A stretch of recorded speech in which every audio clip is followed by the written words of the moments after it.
On the set, my man, as the door is open, me and my hammer and a sword. I start stowing, gold to stone, with my roots and treasure sound ready to grow. Will summon to enter the call of the old timers, and said my voice was heard. On the day, recall rename, my man was stuck together and running against so we on the ages. We want to be free from random wrong. But then we remake the first 99 where we serve from the king through and low. You're gonna right with me.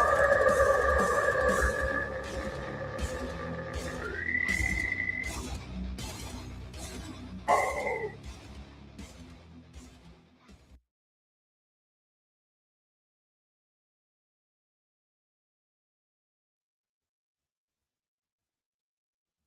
Hey, what's up, everybody? Welcome to Barbarian Brunch. This is the third episode, or third episode.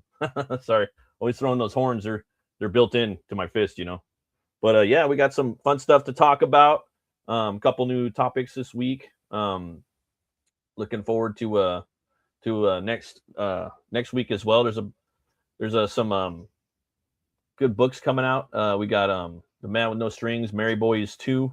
Those are just some of the books that I like in the indie sphere.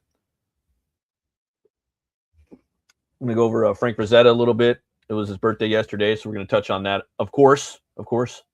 And a little bit of Primal. So got a couple things lined up for you. Right off the bat, let's check out some Primal. Last night it was season 3, episode 5. Now we have spoilers for those of you guys that don't watch the show. Spear is back, so we can we show a little something right now. So try to share the screen so you guys see what it's all about. Yeah, the show's pretty crazy though. Here we go.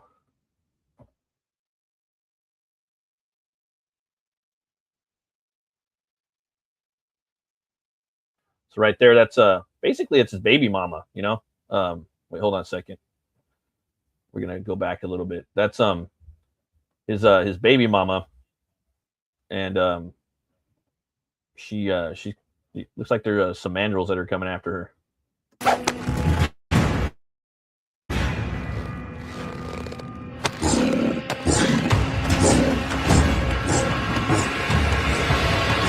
Things are pretty crazy, and I was surprised it's been like this long since they put those in the show. You know, those things are terrifying, especially when they yell, and you can just hear their voice. It's pretty wild. But let's see here. All right, getting a little feedback there. Sorry, guys.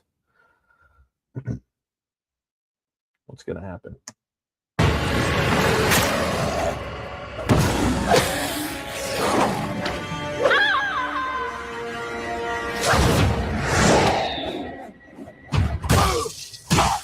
Man, he's I love him in this episode. He just gets more and more he just gets cooler and cooler every episode, you know.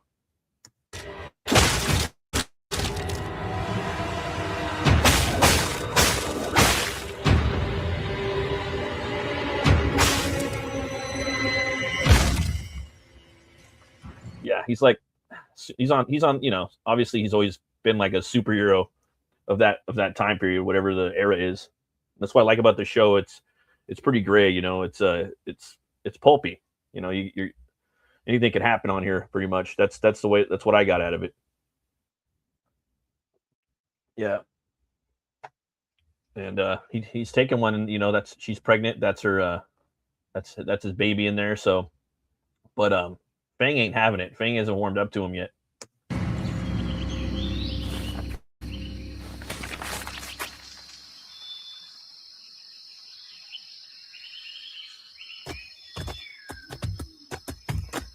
Yeah, see, the kids are all cool with them, but Fang's like, nah, that's not Spear.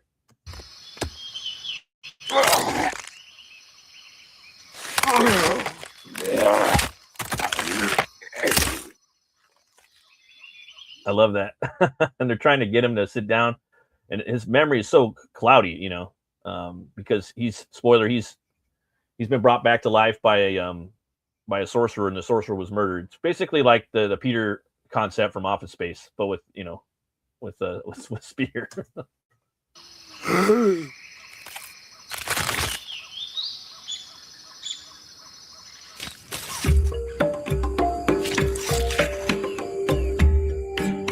So right, like I was saying, every episode they kind of make him look cooler and cooler, Oh, we got a Saboteur. Hey, what's up, Saboteur? Thanks for stopping by, brother. We're just going over yesterday's Primal. I'm trying to spoil too much of it, but it's a damn good show. I recommend everybody watch it. Like I said, I think it's the best show on TV. But like I think like last episode he got more scars or something, and then this one he's starting to get more like Frankenstein, get the stitches on. He just looks badass.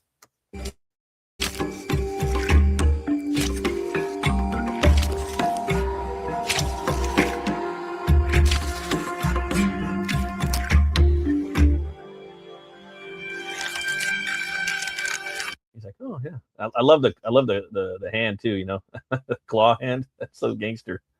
In a way too, he's even more original looking now on this season than he's ever been, I think, in some ways.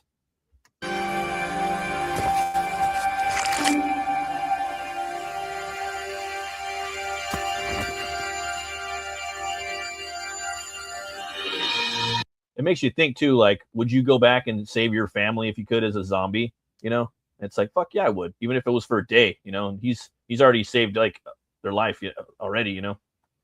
Let's see, I've only watched the first one. Loved it. Oh yeah, I love it. It's our Conan, pretty much. It's our generation's Conan the Barbarian. I'll put out that. I'll be that bold. Let's see. Show a little bit more.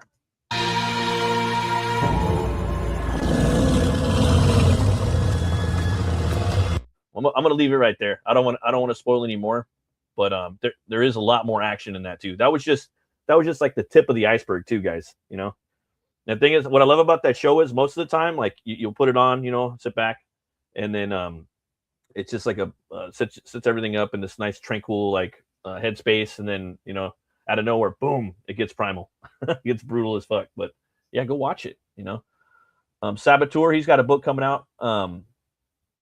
I think he's gonna be launching it on pretty soon. It's gonna be a horror book. That for one that follows me with my Butch Cleaver, he's also got a butcher book. It's called Tommy's Meat Market. So I'm looking forward to that. Looks awesome. Yeah, I was watching him on the studio the other day. That's a pretty cool show. You guys should check out. It's a live draw stream show where creators come on and they talk about books sometimes, and the panel will sometimes draw the character. It's pretty badass. But yesterday, man, also Saboteur, man. Let me see. Whenever you want, you can let's see, drop a link in there. Let me see if I can put something in it for you when you get the chance.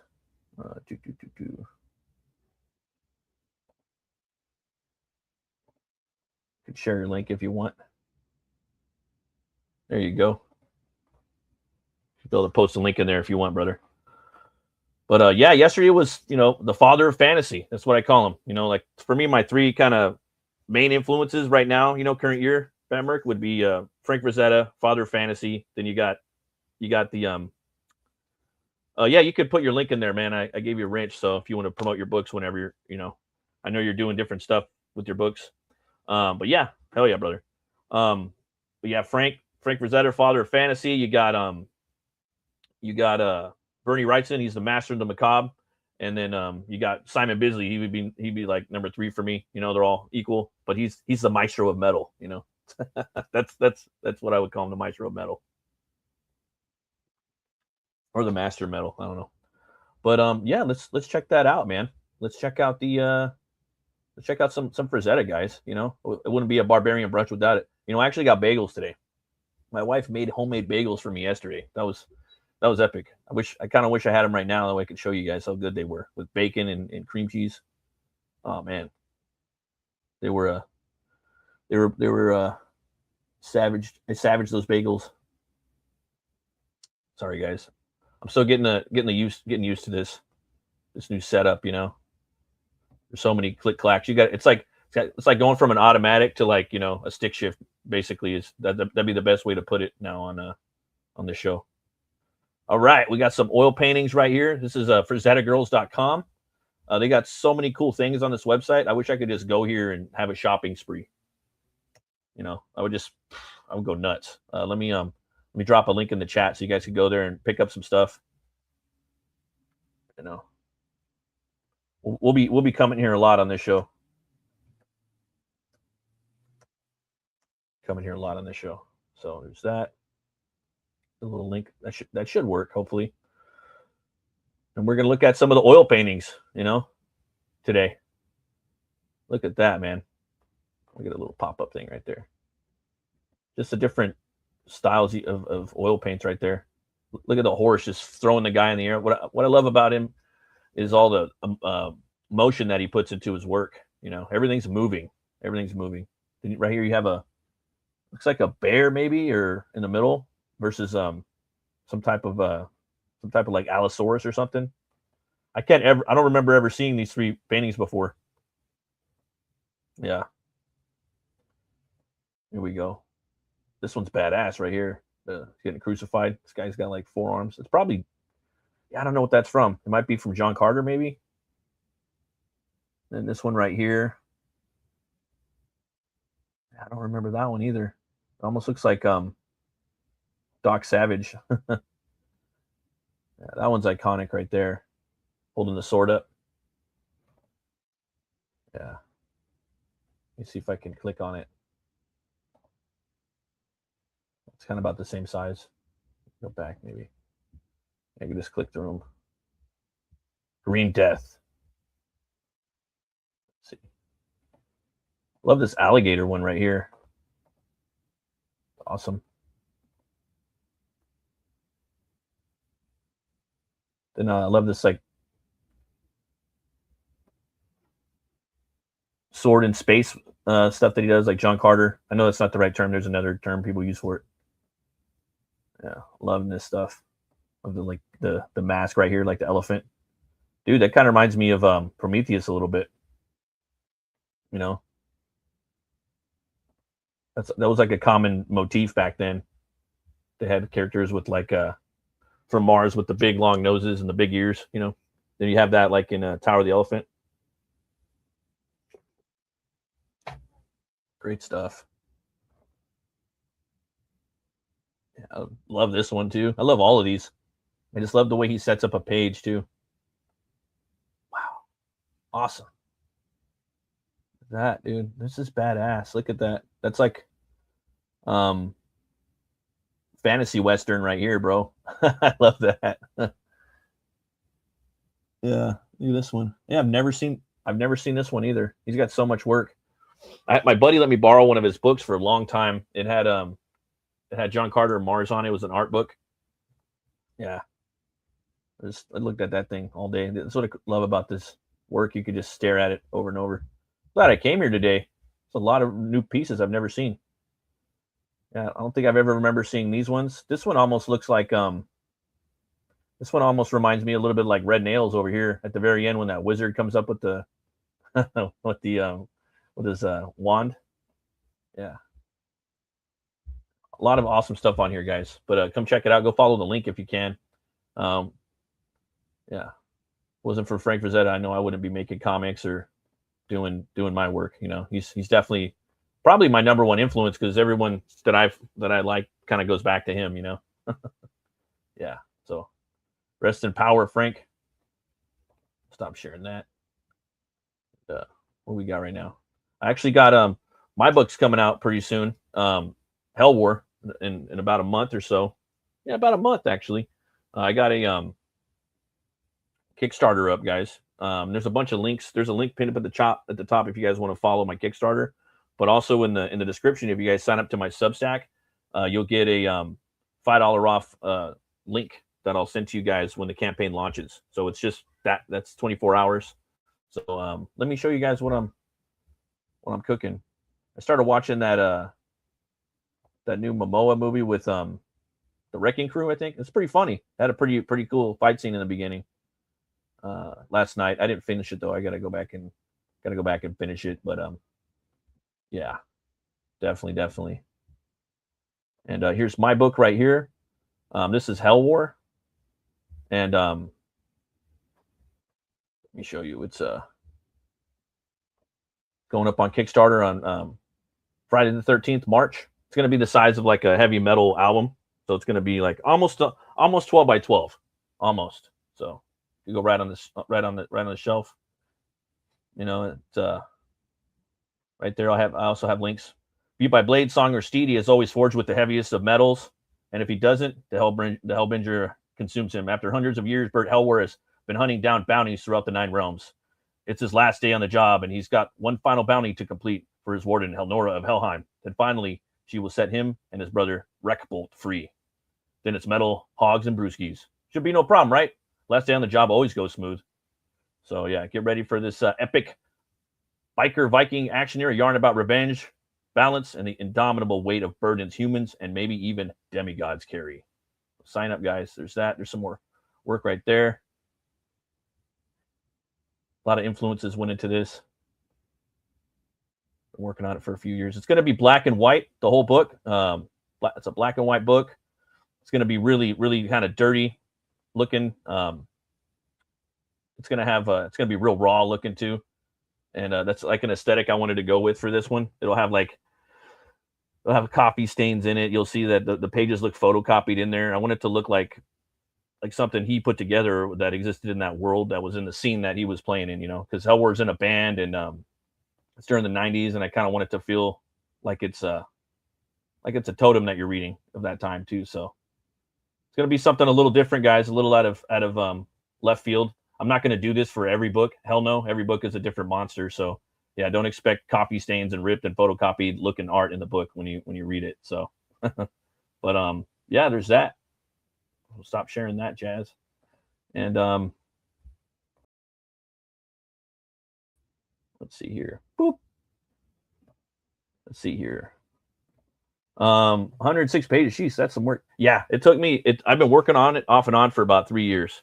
So I just wanted the story to be it's a standalone story too. So you kind of get in there, you get out, you know, but there's maybe a little something, you know, that could happen afterwards. But I wanted to leave people, you know, okay, that, you know, that there was that. It's done.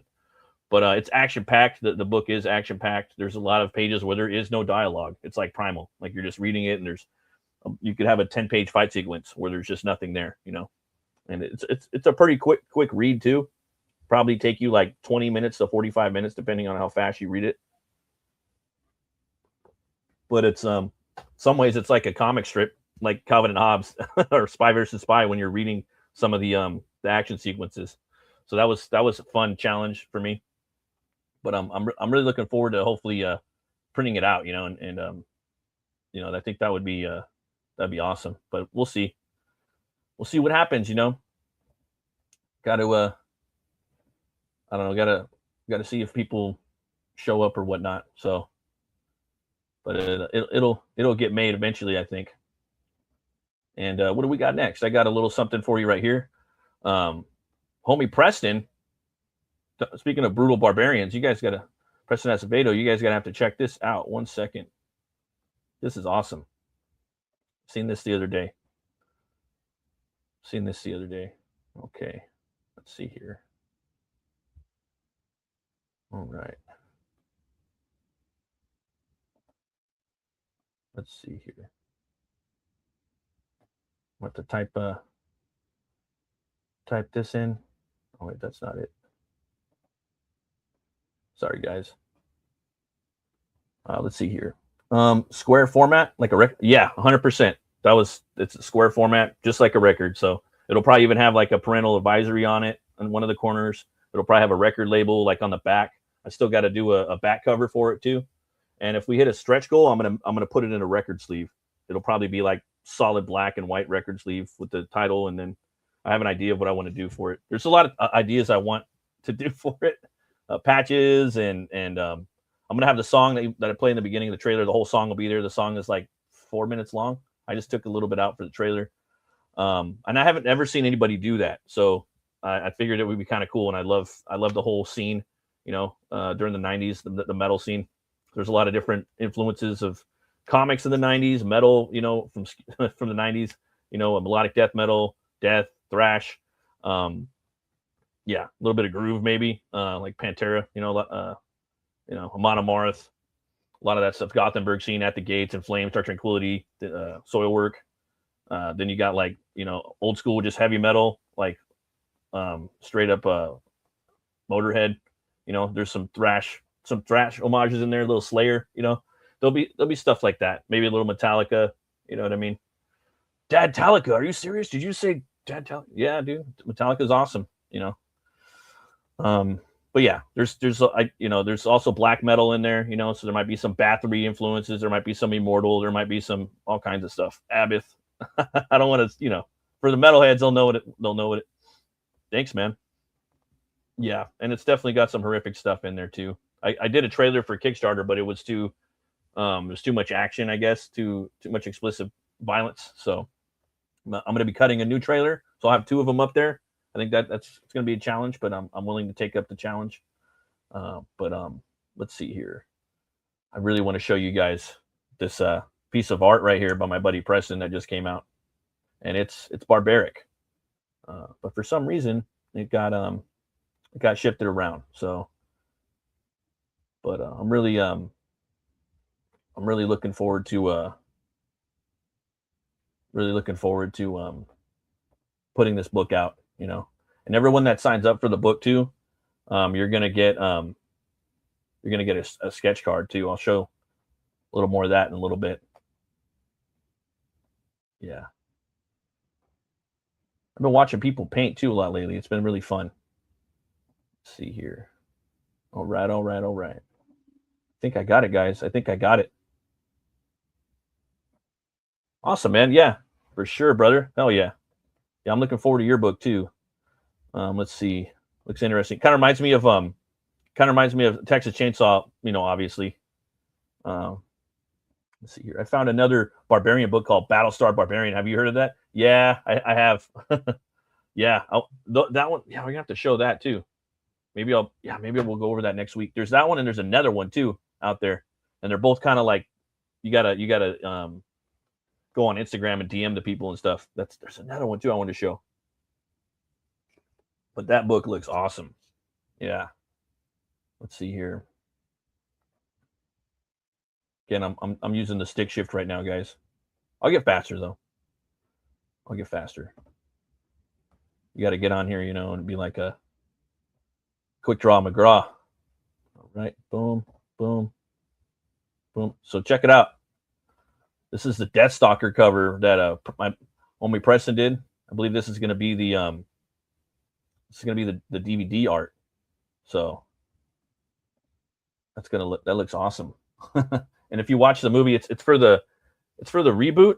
But I think it's I did a review of the movie. I thought it was awesome. I really did. Action packed.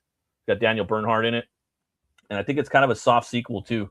I really do. I think he's probably like the brother, or like from the guy from the first movie, or even the Brotherhood, because I think they show a couple scenes from the other ones. But let's go over here real quick. Let's check this out.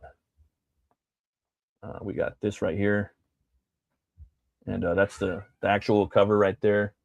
Let's see. Let's see if I can blow it up a little more for you guys. Try to blow it up. Get that full screen and big and yeah, it's still hard to see, but you got the regular one and then Preston's cover. I like Preston's cover obviously more. You know, it's got a lot of more color in there. It really shows the all the cool characters in the movie. There's so many cool characters. The movie's got like an old school 90s feel to it. You know what I'm saying? All the creatures are badass. Fans of like Hercules and Xena are gonna love it. Conan the Barbarian, the original Deathstalker, it's all old school, like practical effects for the most part. And even some of the I think maybe a little the computer effects. I'm not gonna say CGI. I'm gonna say computer effects because it's kind of 90s. It has a 90s feel to it. I think they use like the morph thing that like they had back in the black or white videos with Michael Jackson. So it has a tone, you know. But let me go ahead and stop sharing that. put my ugly mug back here. There we go. Let's see here. Yeah, mine's inspired by Ed Gein and a mix of Joe Metheny on the highway, like Texas Killing Fields. Oh, okay, for sure, man. All right. I still need to see that death stock. Yeah, it's a pretty fun one. I enjoyed it a lot. It's got a little different tone than the original ones, but it's awesome. Yeah, I put it up there. I think it's I put it up there with the original one. I think they're both just as good. And the comic, there's a prequel comic that goes with it, and I think that's equally as good. I have some reviews on that too, if you guys ever want to check that out. 100%. Oh, also, I did a last week. I set up some poll. You know what I mean? I was trying to get a little engagement on Twitter. It's kind of hard these days, you know, even I'm for everybody, right? And I was, you know, throwing out some beatdown, you know, verses. So one of them was like it was Thulsa Doom versus Skeletor. Another one was Dolph Lundgren's He-Man versus Clancy Brown's Kurgan. That one was pretty fun. Then I had Death Dealer versus Headlopper. So if you guys don't know about Headlopper, we'll have to cover that character in another show. There's a lot of, I have like infinite possibilities for Barbarian Brunch, you know, and it being a kind of a short show. It's always, every week there's always stuff. I'm not going to lie to you. Like everything on the show, like it just happened at the end of the week, and it was just like, didn't have to think too much. And I love Barbarian stuff. So, yeah, man, I want to show you guys, this. Oh yeah, I recall the poll I did. That Death Dealer. Yeah, I did Death Dealer too. You know. So let me see if I can real quick. I'm gonna do one more quick shield for myself. You know.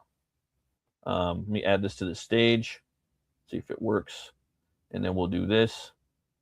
All right. So right here, last night I was doing strong. I was inking up the Skeletor versus Doom. I was trying to give them their own like respected skull look. And I got a little tired, but right here you got yeah, it won. So I'm going over it. You got Thulsa, he's grabbing the ram staff and he's melting it. Let's go down there melting his arm. We got Snake Mountain in the background. We got a little bit of Castle Grayskull. I really like the Castle Grayskull from the movie. I think that one looks the best. Like it's got the little like landing pads and metal towers sticking out, you know. It just looks more badass. I think that Castle Grayskull in that movie, the design really sets the tone of that world. Like it's sci-fi fantasy. You get to see all the, you know, isms in there of you know, science fiction and fantasy just by looking at that Castle Grayskull. And then I got the Skeletor's getting him right there in the arm, pretty brutal. We got Panther up here. He's cheating because I think that like Skeletor would get his ass whooped, but if he won, he would have to cheat. I think in a hand-to-hand fight, I think Skeletor might win, but I don't know. It depends because Thulsa Doom was a warlord too. Especially, it depends on what lore you're going. But for me, I would kind of, I don't know. I'd probably say that they're both warlords at one point or badass. You know, they're both good with the sword. And then in the new current lore with Titan, he has the Atlantean sword from the Milius movie. They tied that in there for fan because it's fucking metal. It's awesome. So I put that in there. So and then Panther, he's kind of a bitch to draw. I had to keep redrawing him. So I'm trying to stay on brand with it. Let's see here. Oh, sorry guys. The original books of Death Dealer by James Silk were really good, and now they cost too much. But yeah, I love Death Dealer. I want to get all the Bisley Danzig stuff. I want that too. I'll take whatever I get. I want to get the new ones too. I just like the character, you know. Let's see. Yeah, good afternoon to all you magnificent bastard and bastettes. Oh yeah. Thank you, Tank, man. You're awesome, brother. Yeah. That's what's up. Yeah, so I did that piece. So we'll probably be doing another live stream of this. We'll be throwing down some more inks on this throughout the week sometime. Don't know when, but I'm gonna get back to that. Also doing I figured I would show people how I make a comic book page. So I'm doing a Crom the Barbarian story in an anthology. I'm going to probably do a couple a year on that. No, I don't want to spoil too much. But here's this page. It's almost done. We got like one more panel of pencil, and then maybe I might add some borders in there down here. I might just leave it white. It just depends. I know there's a big ism up there about having white or black borders. I don't really give a fuck. You know, I do both. But yeah, so I'm doing that so people can see how I make a comic. you know, either way, like they could take it. And there's that page right there. And then also, yeah, HELWÄR again coming out, guys. And everyone that backs in the first 24 hours, you're going to get a free sketch card by me. Just a random character like that. So, let's see here. 250 views and 55 minutes average watch time on my morning stream. Oh, that's cool, man. Hell yeah. That's good. That's awesome, brother. Yeah, so there's that. I might do one of those. We might stream this up tonight, late night, after all the duties are done. You know, we're always working here at Rune Cutter Comics. It never ends. There's always some type of job. So let me stop sharing that. Yeah. Let's see here. Hell yeah, that character running around really rocked. Oh, thanks, man. Yeah, it's the beginning of the story. I just finished the first page, but I didn't want to show that because it's like kind of like a similar cron piece I did, and it's definitely an homage to King Conan from at the very end that everybody knows. You know, millions of people have homaged it. Millions of people will continue to homage it because it's badass. You know, just like the Death Dealer piece where you're sitting on a horse. Do I want to do one of that for HELWÄR? Yeah, I do want to do it. I do. It's in my mind. That's the first image that's in my mind for any cover. That's the number one image. It's the Death Dealer on the horse. So every character I have, I'm always like, get out of there, stop. You know. But I don't do homages. But I would do that one. Yeah, I would do that one after Frazetta. That would be fun. I thought about doing that for a variant. You know, my boy Hex Allen, he did that one for Butch Cleaver. I gotta. That's pretty cool. I have to show that off. But and I wanted to do one for Butch too. That would have been cool. But I love your art. It takes me back to the good old days of Heavy Metal Magazine. Oh wow, man. I'm cool that reminds you of that. But yeah, I don't you know, go with those guys. Like they're on God tier level. I'm just down here in the mud, you know, in the murk. But I wanted to show you guys because we're going about 30 minutes to an hour. We're hitting that 30-minute mark. And thanks for the 4 of you that are watching and sticking around. Probably going to go make some bagels myself here in a minute.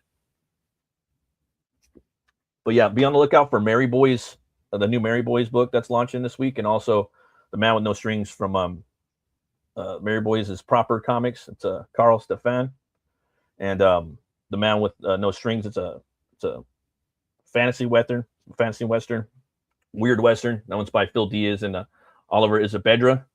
I don't want to spoil who the character is in there, but go check it out. I did a review of that. And those are two books that I'm definitely going to get. If I don't back them this week, they will be backed. Like this, you know, I'm always waiting for those characters. The Merc, I see what you did there. I respect you for it. The Murky Waters. All right. But yeah, if you guys haven't followed Conan the Barbarian, YouTube.com, get in there and follow it. They had an awesome an hour-long video on there. Let me show you guys. Some of you guys probably have seen it already, but I want to show you guys, and I think that more people need to check it out. Here we go. This is the Monsters of Conan. Let's see. Yeah, they need to fix this to where I could just hit it and bam and show it. All right. Okay. Thog from the Slithering Shadow. It's packed to the gills with evil. It is just completely foul. It's the worst possible villainous monster ever. He beats the crap out of Conan. He's ripped to shreds by this thing. He is as messed up as he ever gets in any. And that story too. So you got Hawking, and then you also got Jeffrey Shanks on here. He's a Howard historian and archaeologist. And they're talking about the Slithering Shadow right there. The original Conan story. Smash that subscribe button. Join Conan and conquer YouTube. We know what you need. Official Conan the Barbarian. Subverts your expectations. It's pretty cool, though. Him as a straight human body, elephant head. And that's not really what Howard is describing. There's a good part right here where he's talking about the elephant from Tower of the Elephant. Yaga Kosha, I think the name is. right? He's really describing this alien being, and it does have a long proboscis and large ears and things like that. But an elephant is just the closest thing that Conan can come up with to compare it to. And so I wish artists would take a little bit more liberties with it and create a more alien looking creature, even if it does have these sort of features. I like that too. So like usually 90% of the time when people draw Tower of the Elephant, they make an elephant head, but in the story it's described a little different. So it's a little looser. So I know one day I want to go in and I want to do a whole book of Conan scenes of just 11 by 17 penciled ink, just like a sketchbook, you know. I'm going to do that one day. I'm going to take a year off and just do that. Right. Yeah, I think the Dark Horse comic did a pretty decent job with straying away from the giant elephant head and making him look a little bit more alien in nature. We've discussed this creature, but elephant headed kind of thing. And that was a show. That in Savage Sword of Conan, the adaptation to Roy Thomas and John Buscema did, that Conan actually clashes with the beast and sticks his sword in its eye and what happy stuff like that. I feel like where do you guys think they come from? Yeah, so this is an awesome like 1 hour show. It's perfect to put on in the background when you're working on stuff and kind of look up, and then they show the monsters too. I like that they talk about Thog in there, and there's some concepts in there that totally goes over like most people's head about like who the beast is and the rogues in the house. I think his name's Thack, and then Thog is this slithering like beast that's in I think it's the Slithering Shadow, right? And that's one of my favorite Conan stories. Conan, I actually thought he was going to get taken out in there. It literally like rips part of his ear off. You know, that doesn't really happen to Batman. So for me, that really kind of cemented the character. I think is like, and also my respect for Howard as a writer, that he could push it that far. You know, let's see if you guys could check this out. Conan the Barbarian. Let's see, Conan Monsters. See a sub to Conan and Monsters. They don't put that many videos out though. They usually do like one every couple of months, but they're really good. So go over there and give them a sub, guys. And the more you sub, the bigger it is. The more Conan stories we get. But I like, yeah. So he talks about that. Yeah, in the Slithering Shadow, Conan gets ripped up. He gets ripped to shreds. You know, I really thought he was going to die. And it's about like this beast that comes up out of the ground, and it's in this city right in the middle of the desert, I believe. And all the houses, they're all connected, kind of like apartments, sort of, but they're also connected like via catacombs. And the slithering beast is just going around, dude. And it's like it sacrifices people, like it eats them like once a month, and it comes out of a void. So I think that one was kind of he was kind of you know, referencing Lovecraft a little bit, because they were buddies at that time. So it goes around, and it just kind of describes the beast as like amorphous in some ways. But I can't wait to draw that beast. I can't wait. I want to draw that battle with them ripping it. Like, oh, when I saw that. But everybody in the town is drugged up, so they don't know what the fuck is going on. You know, it's crazy. I really, yeah. When I think of Conan, like it's never what I think it is. Like the pirate stories, they don't. When I think about a pirate story, it's not a conventional pirate story. When I think about him running around out in the desert, it's not that. It's always, he always like brings in something new to the table. That's why I like that's why Howard's my favorite writer. So that was cool. And then what they were talking about with Thack from Rogues in the House, that was cool. And also that had nothing to do with Conan, because Jeffrey Shanks is a archaeologist. He was saying that they found I think in Montana or somewhere. Don't quote me. But somewhere out there, and that's usually where they're at, they found Tyrannosaurus Rex skin. And now academia, or the scientific community, is stating that they didn't have feathers. T-Rexes didn't have feathers. I was like, yes, fuck those feathers. I don't know. I just don't want them to have feathers. Drawn Sword. What's up, brother? Everybody go subscribe to Drawn Sword Graphics. Another dog brother right there in the chat. I haven't read too many of the Conan comics, but I've read the novels. Yes, that's what I've read. All the Howard stuff. I haven't read any of the pastiche stuff yet. What's this? Bat Merc in the daytime? Yeah, I'm trying to do this Barbarian brunch thing. Usually, somewhere on Monday or Tuesday. Thanks for stopping by. Everybody go subscribe to Stygian Dogs. He's got excellent Howard content over there. Excellent. That's like your Conan hub right now. I think that's the best Conan YouTube channel you guys could go to right now on the internet. I'm scared too, Stygian. Right? Yeah. So you know, I really love that. I really love that episode, you know, and like I'll have to sit there and listen to it and put it on pause, you know, so I don't miss anything. You know what I mean? Yeah. Hell yeah. I see a Skinbreaker 5 has picked up the stakes now. Yes. I did a review of that too. If you guys want to check out, I got a little playlist of Conan and the Barbarians. So anything that's kind of in that level, I try to put in that playlist, you know, and you could hear my cringe voices and stuff like that. You know, a little bit of cringe. I don't know. I hear it's good from some people. So they say they like my cringy voices. So I do it, you know, try to spice it up a bit. Bad Sauce, what's up, brother? Thanks for stopping by.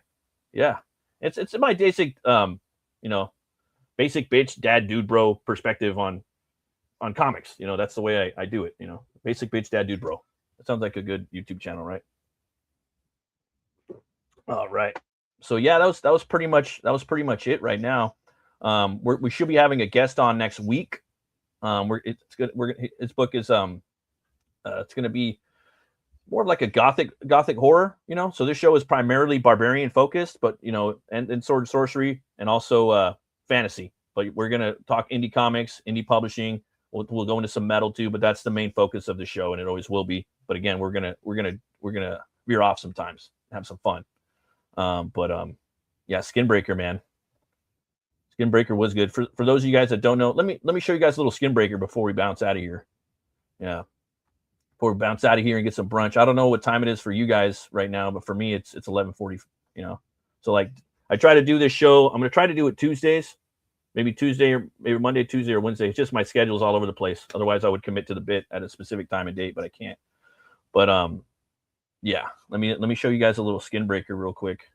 So for those of you who don't know, it's by Robert Kirkman and illustrated beautifully by David Finch. And David Finch, another side topic. He's been doing these awesome, honest portfolio reviews on his channel. He's been doing them like a couple a week.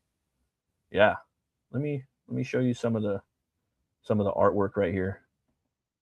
Or you know what? Let me keep it current. I'll show you. Try to show you issue 5. Yeah, issue 5. Let's see if we can jump over there real quick. Thank you, Tank. Tank did an awesome piece too. If you guys can go follow Tank, everybody follow Tank, follow Bat Sauce, Stygian Dogs, Saboteur, all you guys. Yeah. And yeah, I'll show you this. Sorry guys, again, it's like riding stick. It's like driving stick over here now that StreamYard changed everything. But we'll get it. I'll get quicker. Gets to a point it's like driving where you don't think, you just start. Skinbreaker. It's like, what's that? Okay. And then there's number see if I could jump in there. Number 5. Let's see if it's sharing right here. 1 second. Okay. Yeah, and that's not the right one. Real quick. Again, I apologize.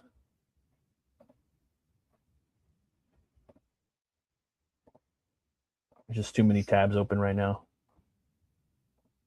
There it is. Whoop, there it is. Too many tabs open. Got to bounce back to Dadland. Oh, I know about all that. Stay magnificent, everyone. You too, Tank.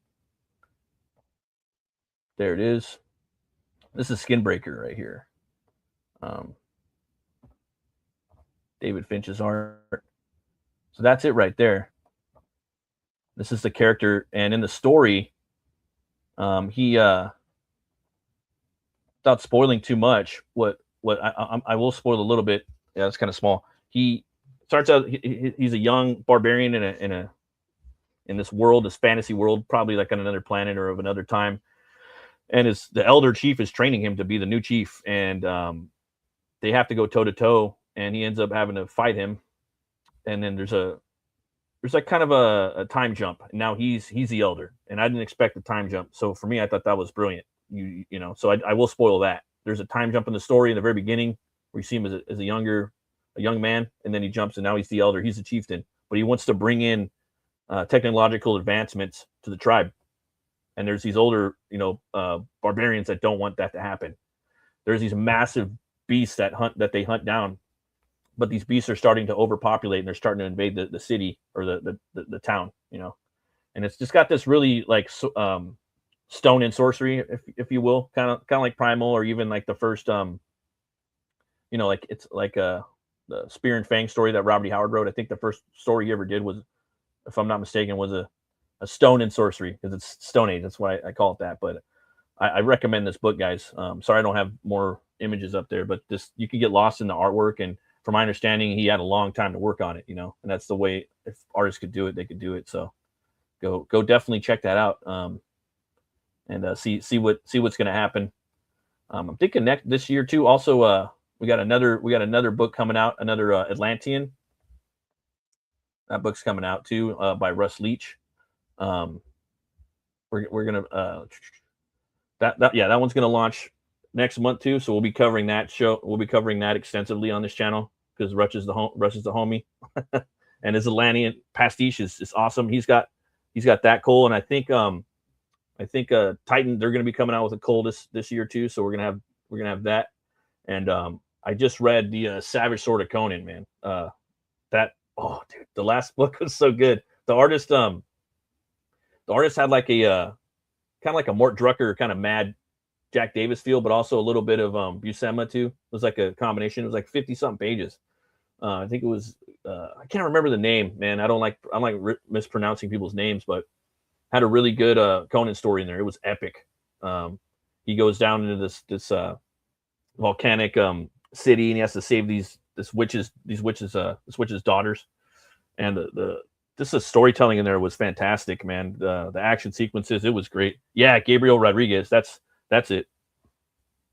I just really love the page setup in there, and for me, it like, for where Conan was in his life, it reminded me like the way he looked. It was like, oh, okay, this is Conan after he was king, and then he just said, "Fuck it, I'm gonna go out there and I'm gonna cause some more damage. I'm gonna let my sword guide the way," That's funny. And I think that was like one of the last lines in the book, like, "Conan, where are you going?" "I'll let my sword guide the way. I'll let the sword speak for me," So yeah. Let's see here. Just what's great, just posted my video 15 minutes. Oh, dude, drop it in the chat so people can go and they can go straight to there if you can. If you could drop a link, I'll keep the show going for a few minutes. So you guys go watch his review. His reviews are like perfect. I love his reviews. We need to get more people out there reviewing Conan on YouTube. We got to keep this momentum going. But I was surprised, and I was surprised too. They put in a Bran McMorn story in there, and I thought it was pretty. Here we go. Get in there, guys. Go check out his review. They put in a Bran McMorn story in there, and it was kind of important. It was like Fabian Nicieza or something. I don't really follow him too much, but I don't know his works or whatnot. But it was pretty important in the story of that character, and it was a good story. And then there was a Bran McMorn piece that I would say it was biblical, a little short one. So I like seeing these new Howard characters, in stories. And there's a lot of them I don't even know about. I'm always learning about them. Let's see here. My Savage Sword reviews are more like flip throughs. Oh, okay, cool. Hell yeah. Yeah, I love Stygian's reviews. There's another cat out there. He's new, called Old Man Barbarian, or Old Man Hyborian. He's awesome. I haven't seen really much of his stuff lately, but he should be coming out. But I ain't gonna lie, man. I was a little concerned because I was concerned. Like, where's my Savage Sword? Like I'm gonna be honest with you guys. I think for sure you got to have at least the Conan and then the Savage Sword. Those have to run. Like, maybe Savage could be every other month, but Conan, you need that every month. Then you could make other Howard books, but yeah, you got to have those. And two of the stores that I go to, Savage Sword always sells out. Like, I'll go in there the end of the night, and there's like one book left, and luckily I have it in my pull, but there'll be one on the shelf. So I know it's doing good out here in Long Beach in California. I don't know how it is everywhere else, but yeah. Hell yeah, man. Thanks for stopping by, guys. I really appreciate it. Go check out Stygian Dog's review. Go pick up some comics. Go create. A lot of you guys are creators that watch the show. Go write, go draw, go get some paint. I know I'm gonna try to learn how to paint this year. I'm getting the courage, I I always I never practice what I preach. You know, I'm one of those assholes, but I'm going to start to try to do that. You know, I'm terrified of painting, but I'm gonna try to do that this year. Hopefully by my birthday, that's July. I'm gonna try to slap some paint on something and try to do it. It's terrifying. I don't know. It looks terrifying and technical and just it's a lot of work too. You got to prep up all the paint and plan it out. And I think of Frazetta too. You know, just coming back kind of full circle from somewhat at the beginning of the stream about Frazetta and it's his birthday. I heard that he had like superhuman vision. People were saying like his eyesight was like on another level. You know, he could just like zone in like Superman. You know, he could see things from like far away, really, really detail focused, so he could really think about stuff. You know, and then he would kind of push it to the limit and work on his pieces like right before the deadline, and he would get it done. And sometimes he would work up to 12 hours on a piece. You know. Let's see here. Stoked to see a 48-pager for the main feature. Oh yeah, for Conan. Yeah, that was awesome. Again, I love the artwork, and like I was saying, I might have spurged off, but in that story, it looks like an old Conan. The way he drew him, you know, came back from being a king, and now he was like, I'm gonna go out there and I'm gonna. Yeah, no, I did say that, but I think that's cool. I was gonna say that if I ever did a Conan story, I would like to do at least one Conan story before I leave this earth. And it would be a Conan. I like those old Conan, the old dude stories, you know, like Old Man Logan. I love all that shit. Sorry, but there's just something about that, you know, where the character's kind of old and tired, and you know, will I be going to watch The Death of Robin Hood? Yes, I will watch that. Yeah, I like that stuff. It's fun. There's some things that are just overdone, and they're just like it's just, you know, they're common themes and types and whatnot in stories, but there's just some stuff I don't get sick of. I'm never gonna get sick of a revenge story. Never gonna happen. Never gonna get sick of an old dude coming around kicking ass like Sisu, Old Man Logan, an Old Man, you know, Hour of the Dragon. That's kind of tearing on there a little bit, but I think that's how I felt with this story. You know, I think Conan was going back out there. He's like, I'm gonna kick some ass. I don't want to be king. I want to go and you know, what is it? Sow your roots or whatever. Forgive my pronunciation on that, but. Yeah, thanks again, everybody, for watching. I hope you guys have a prosperous week. I hope you guys get a lot of stuff done. Try not to let things get to you. Let things, you know, roll off your shoulder. You know, like some stones. Yeah, don't let the number one thing of people dying is stress. So you literally have to cease to give a fuck. You know, you just got to get in there, do your thing. Think about your art or what you love to do. You know, during your main job, and then what you're going to do when you get home. If you're going to go play video games, if you're going to play poker, or maybe not poker, if you're going to go and read comics, if you're going to paint, if you're going to draw, if you're going to write, you're going to do all the above. Think about that, you know, and just have a good time, you know, because the secret of life, guys, is those moments, those pockets of time with your friends and your family. That's the best part of life. Okay. And that doesn't cost money or anything like that. So the number one thing in life is those moments with your friends and family, and they go by like that. Okay, so just have fun, guys. Don't stress out, and I'll see you next week. I'm shooting for Tuesdays at 10:30, 11ish. So you guys want to stop by and say hi and shut up, Matt Merck. That's good too. So I'll see you guys next time, and always remember to be bold, be brave, and roll the bones, know your role. I'll see you guys later.